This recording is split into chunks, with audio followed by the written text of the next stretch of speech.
नमस्कार दोस्तों, क्या आपको अपने भारतीय होने पर गर्व है?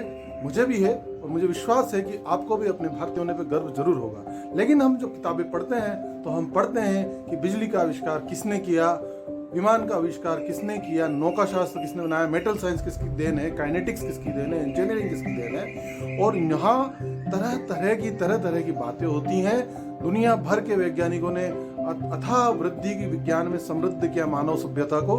लेकिन यहाँ प्रश्न आता है कि हम भारतीयों का इसमें क्या योगदान था।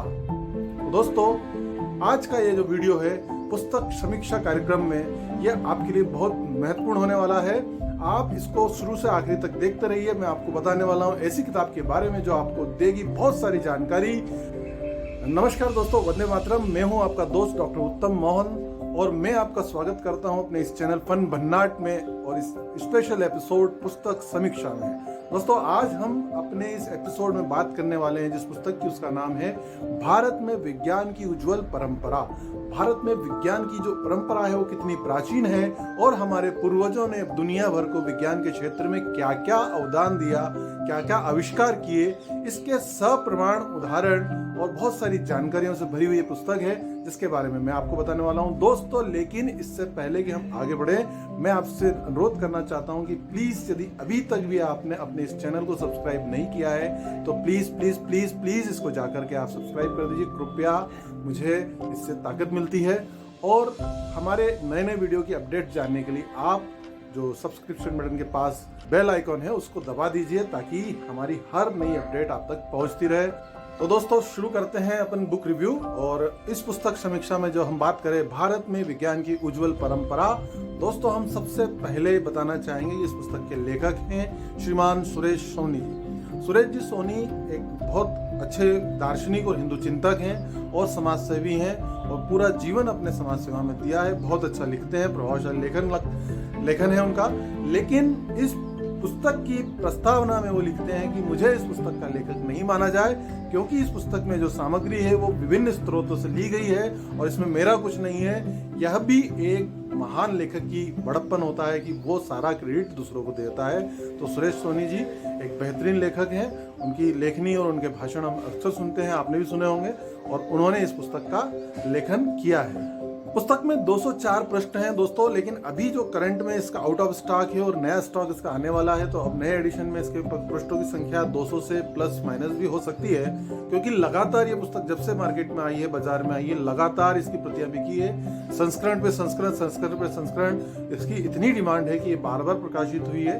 और मैंने इसको जब खरीदा था 2005 के आसपास, तब इसकी मूल्य केवल 65 रुपए था। लेकिन अभी इसका मूल्य लगभग 125 रुपए के आसपास रहने की संभावना है क्योंकि पिछली बार इसका मूल्य 120 रुपए था। इसकी भाषा के बारे में हम बात करेंगे तो इसकी जो भाषा है वो 2 भाषाओं में उपलब्ध है, हिंदी और मराठी, दोनों भाषाओं में उपलब्ध है। इसके अलावा अंग्रेजी का इसका कोई संस्करण अभी नहीं आया है।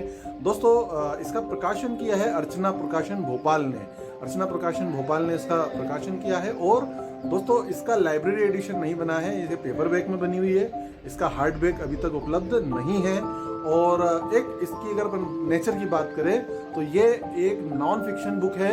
नॉन फिक्शन बुक इसलिए है क्योंकि इसमें सारी बात फैक्ट्स के आधार पे की गई है और ये एक बेहतरीन किताब है दोस्तों। लेखक ने इसके अध्याय रचना में पहले, दूसरे और तीसरे अध्याय में क्रमशः भारत का और विश्व के अनेक देशों का जो प्राचीन वैज्ञानिक दृष्टिकोण रहा है और उसमें भारत का जो तुलनात्मक अध्ययन किया है और उसके ऊपर जो दृष्टि भारत के ऋषियों की, मनीषियों की और धार्मिक महापुरुषों की रही, और इसकी तुलना में जो पश्चिम के विद्वान, पश्चिम के दार्शनिक, पश्चिम के जो धर्म गुरु थे, उनसे उसकी तुलना करते हुए बताया है कि भारत की दृष्टि जो है वो कितनी वैज्ञानिक थी और पश्चिम की कितनी वैज्ञानिक है। तो एक बेहतरीन पृष्ठभूमि तैयार करते हैं और इसके माध्यम से वो बताते हैं कि यह पुस्तक जो है वो क्यों लिखी गई है।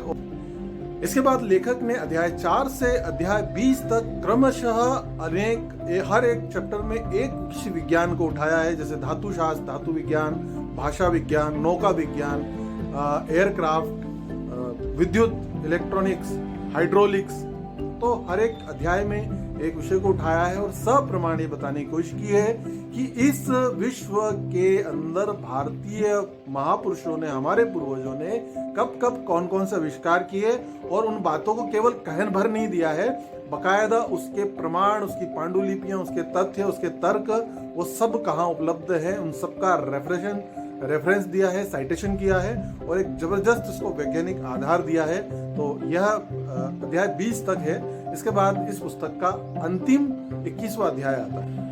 दोस्तों 21वें अध्याय में जो इस पुस्तक का आखिरी अध्याय है, लेखक ने जो दुनिया भर के सैद्धांतिक विज्ञान है, थ्योरेटिकल साइंसेस हैं, उनके बारे में और भारत से उनकी तुलना के बारे में चर्चा की है कि किस प्रकार से हमारा सैद्धांतिक ज्ञान क्या रहा और विश्व ने जो सैद्धांतिक ज्ञानों की रचना की है उन विज्ञानों की भारत से तुलना की है और इसी के साथ बड़ी सुंदर तरीके से अपनी बात को समेटते हुए इस पुस्तक का समारोप किया है। तो यहाँ पुस्तक समाप्त होती है।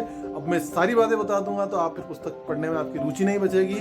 तो निश्चित रूप से आपको इस पुस्तक को पढ़ना चाहिए। मैं आपको सुझाव दूंगा, अगर हम 1 to 10 स्केल पे इसको देखें तो ये पुस्तक 10 में से 10 पॉइंट ले आती है।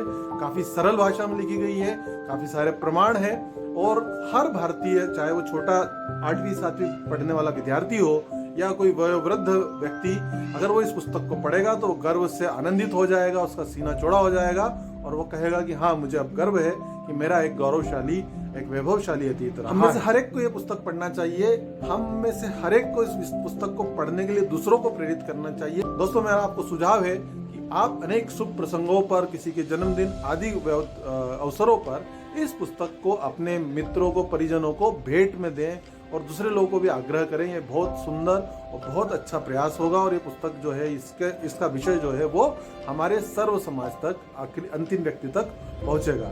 तो दोस्तों ये रही आज की बात और हमारी पुस्तक समीक्षा का यह प्रकरण यही समाप्त होता है। फिर मिलेंगे आपसे किसी नए एपिसोड में, किसी नई पुस्तक के साथ, और तब तक आप देखते रहिए फन मनाट। वंदे मातरम। जय हिंद। नमस्कार।